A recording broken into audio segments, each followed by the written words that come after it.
경건 생활에 대한 교훈, 이런 제목으로 오늘 새벽에 잠깐 말씀을 상고하고자 합니다.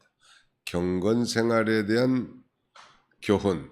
경건이란 영어로는 이 godliness 이렇게 표현합니다.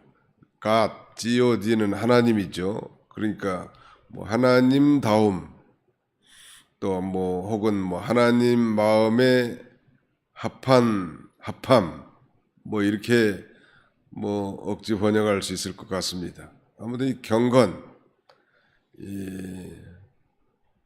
아무리 강조해도 지나치지 않는 중요한 그리스도인의 덕목인데요. 오늘 본문의 1절로 16절까지는 경건 생활에 대한 솔로몬의 교훈이 언급되어 있고요. 나머지 17절 이하에는 모든 이름 모를 현자들의 말하자면 교훈들이 이렇게 언급되어 있습니다. 앞부분에서는 1절로 16절까지 경건 생활에 대한 이 솔로몬의 교훈에서는 선한 예림의 기중성과 이걸 회복하기 위한 방법이 언급되어 있고, 또 뒷부분에서는 이웃을 압제하지 말고 자기 사업에 성실하게 행하라는 것, 또 의를 행하게 되면 그 결과 하나님께 인정을 받고 동시에 사람들 사이에서도 좋은 평판을 얻게 될 것을 말씀합니다.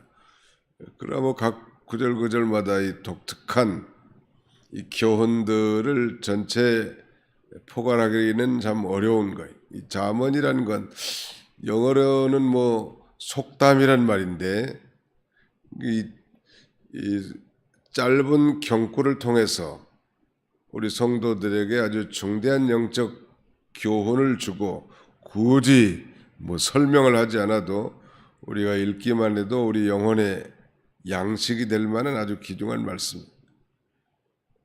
경건 생활에 대한 이 교훈, 우선 몇 가지만 좀 살펴보려고 합니다.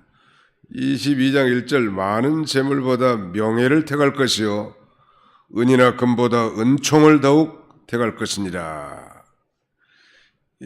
뭐 여기서 말하는 명예는 사람의 인기를 말하는 것이 아니고 모든 사람이 다 우러러보고 존경하는 인격을 가리키죠. 인격. 많은 재물보다 명예를 택하라는 말이에요. 아무리 재물이 많아도 그 사람이 비방을 받는 사람, 그런 인격이라면 그건 참 수치스러운 일이 되겠죠. 그러므로 이 인격을 만들어지는 것이 참 중요합니다. 예수를 믿고 뭐 하나님의 일을 한다고 해도 사람이 만들어져야 되겠는데, 사람이 만들어지지 않으면 가다가 반드시 삐딱선을 타고 삐뚤어지게 됩니다. 날마다 자신을 건설하고 자신을 만들어 나가는 일에 힘을 써야 돼. 유다 선생은 그 자기 건축에 대한 비밀을 우리에게 교훈해 주는데요. 신약성경 요한계시록 앞에 유다서를 잠깐 보겠습니다. 유다서, 요한 1서, 요한 2서, 요한 3서, 그 다음에가 유다서. 요절이 있죠, 거기.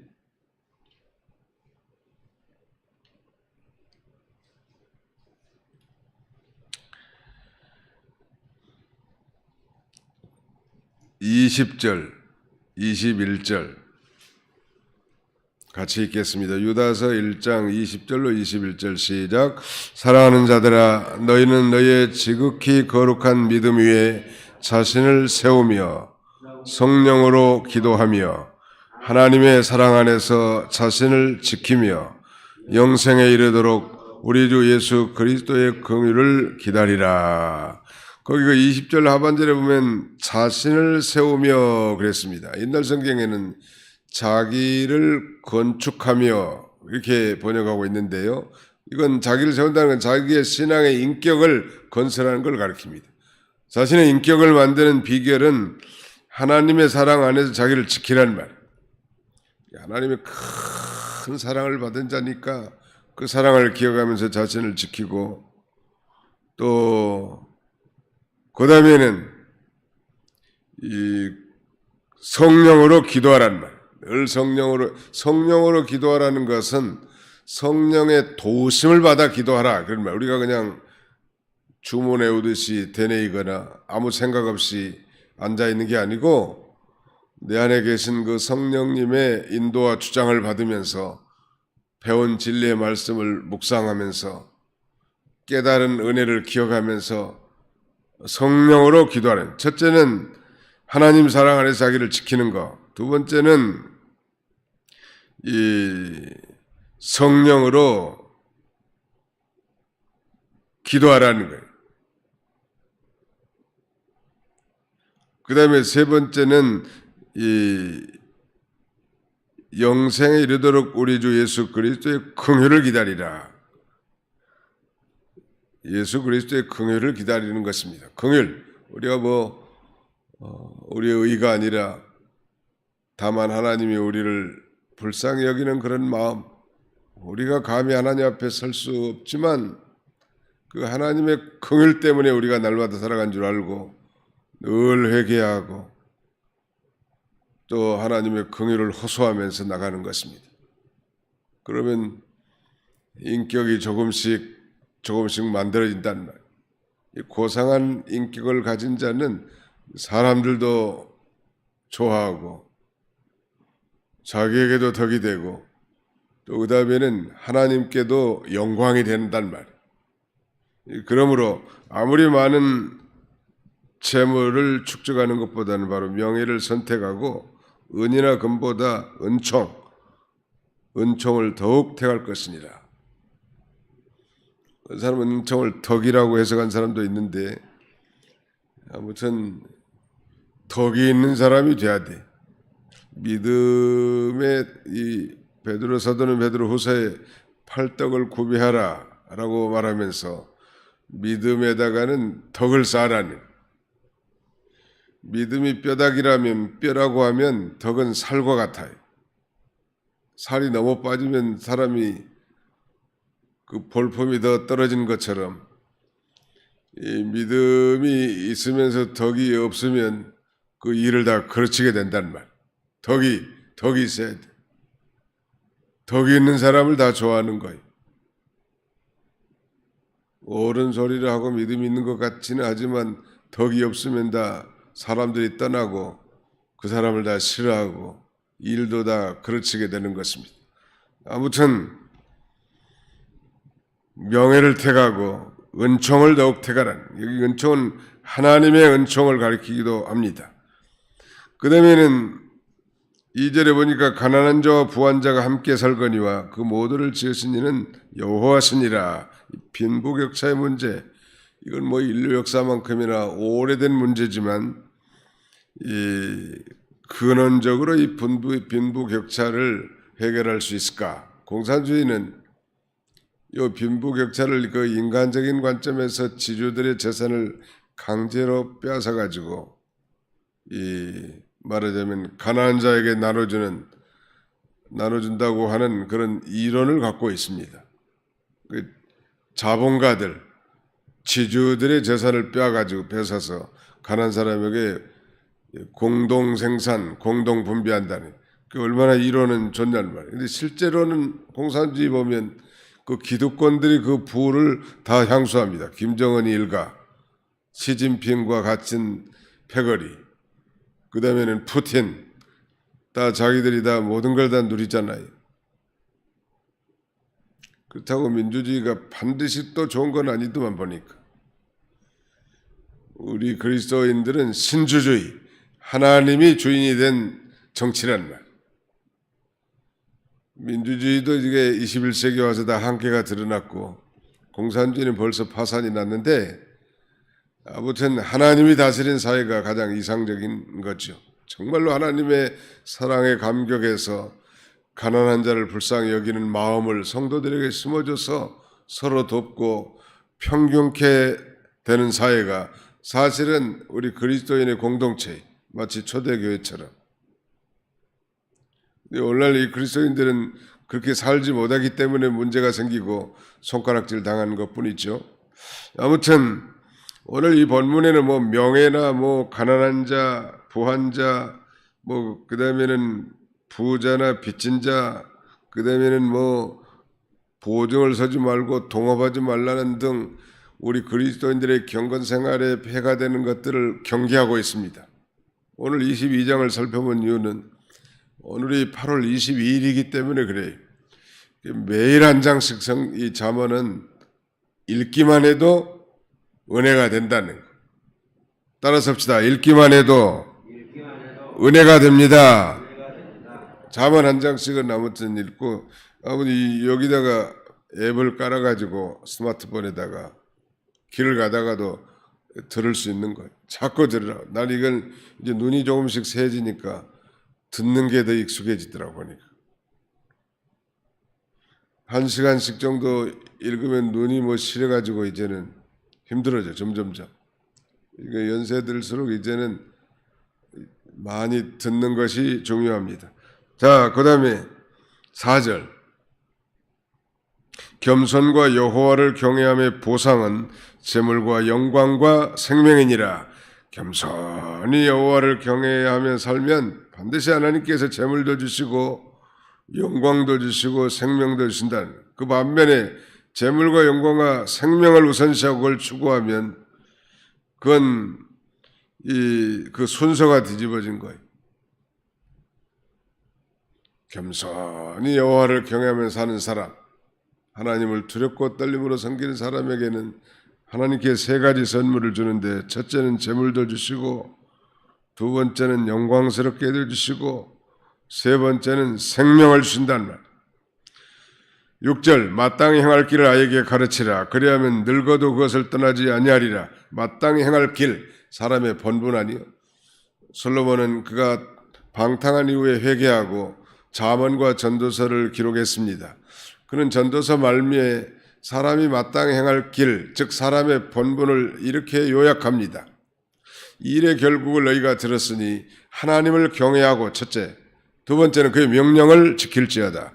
이것이 사람의 본분이니라.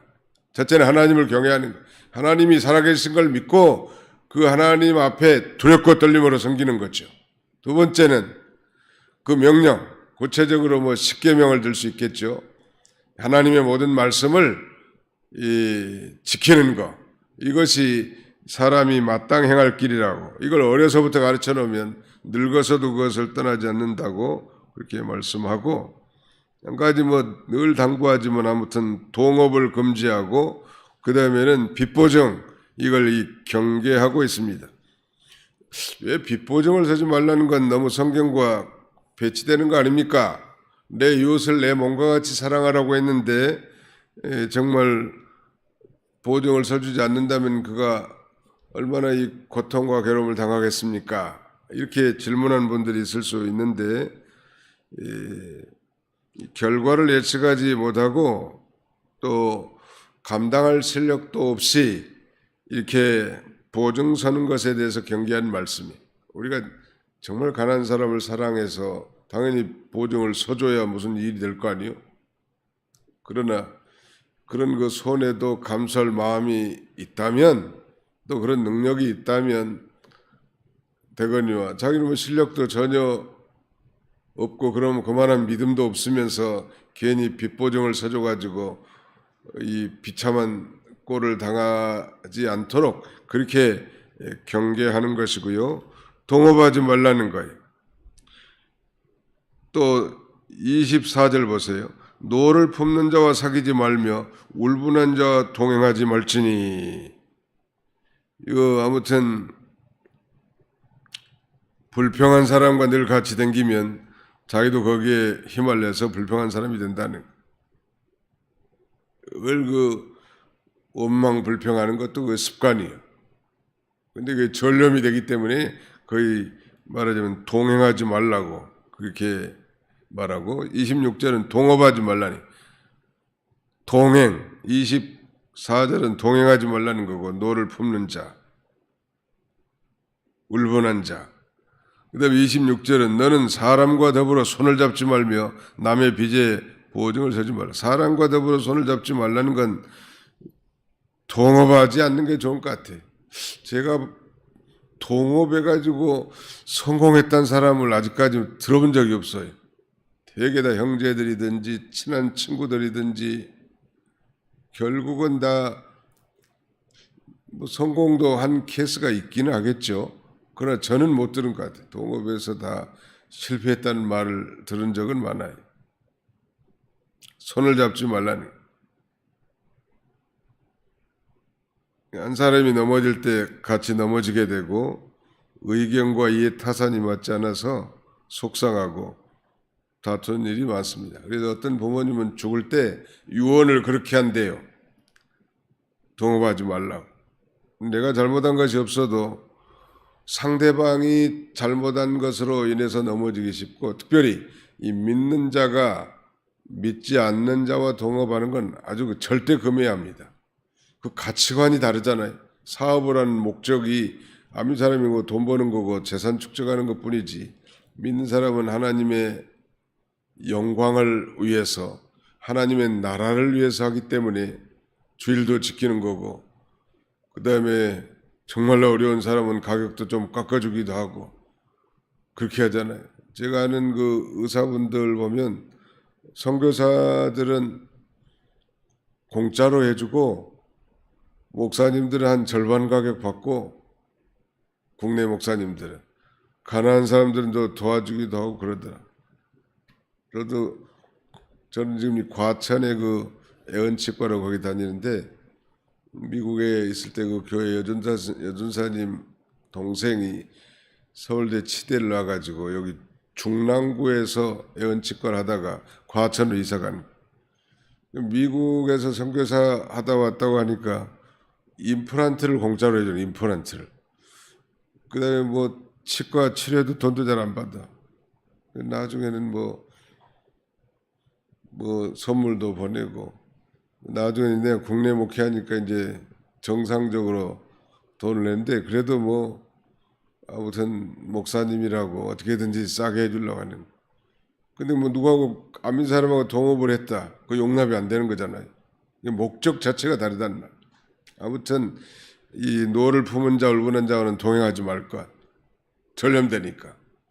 명랑한 사람, 믿음이 좋은 사람과 같이 하는 게 유익이 많아요. 동업하지 말 것. 그 다음에는 빚 보증 서지 말 것. 근데 꼭 서줘야 될 경우는 교회 장로님들하고 좀 의논해가지고 누구한테 한번 물어라도 보고 이렇게 하는 게 좋다. 근데 요새 보이스피싱 많은데 그 돈 함부로 붙이지 말고 꼭 누구한테 물어봐. 교회 장로님들한테 물어보고 그렇게 해야 합니다. 아무리 뭐 급한 상황이야. 얼마 전에 제 핸드폰에 당신이 외국에서 물건을 구입해서 250만 원이 결제가 됐는데 이게 사실인지 사실이 아닌지 확인하기 위해서 사실이 아니면 아래 전화번호로 누르라는 거. 그때 제가 미국에서 뭐 아주 간단한 거 4만 원짜리인가 하나, 가죽 같은 거 하나 샀거든요. 근데 어떻게 그 정보를 알았는지 250만 원이 당신 통장에서 지금 빠져나갔는데 그 확인 버튼을 누르라는 거예요. 뭣도 모르고 누르면 이제 자기 정보가 다 그리 빠져나가가지고 큰 손해보는 거예요. 외국에서 그 작은 거 구매한 내용이 벌써 어떤 정보가 새나가는 모양이야, 아마. 그러니까 그런 그럴듯한 것들이 나오는데 귀에 솔깃하지 말고 걱정할 것도 없이 자식들이라든지 또 장로님들한테 물어서 결정하라는. 빚보증도 물어보는 게 좋아요. 목사님한테 물어보든지 장로님들한테 물어보든지 보증을 서줄까요 말까요? 이건 안 서주면 큰일 나게 생겼습니다. 그런 경우라도 물어보고 이렇게 행하라는. 아무튼 이 성도의 경건 생활에 대한 교훈들은 뭐 끝이 없어요.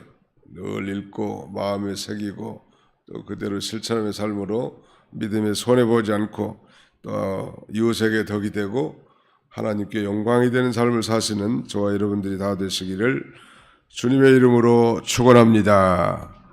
기도합시다. 하나님의 은혜를 감사합니다. 이 새벽에도 잠언의 말씀을 통하여 많은 재물보다 명예를 택하라고 은금보다도 은총을 더 택하라고 교훈하신 주님, 우리 사회는 가난한 자들이 많이 섞여 사는데 특별히 우리 하나님께서는 믿는 자들을 통하여 그 가난한 자들까지도 관심을 갖고 돌보라고 주신 사명인 줄 알고 우리가 믿음으로 모든 것을 행하게 도와주옵소서. 겸손과 여호와를 경외하며 보응은 재물과 영광과 생명이라고 했사오니 늘 겸손히 여호와를 경외함으로 하나님이 주신 놀라운 축복 가운데 살게 해주시고 마땅히 행할 것을 나에게 가르치라. 그리하면 늙어서도 그것을 떠나지 아니하라 했사오니 사람의 본분 하나님을 경외하고 그 명령을 지키는 일을 자신도 잘 행해나가고 어린 생명들에게도 잘 가르칠 수 있는 저희가 되게 해주시기를 원합니다. 울분한 자 노를 토하는 자와 동행하지 말고 또 동업하지 말고 특별히 믿지 않는 자와 동업하지 말고 함부로 이 빚 보증을 서서 이렇게 이 파산나는 일이 없도록 항상 경계하고 믿음으로 살아가는 우리 모두가 다 되게 해주시옵소서. 예수님의 이름으로 기도하옵나이다. 아멘.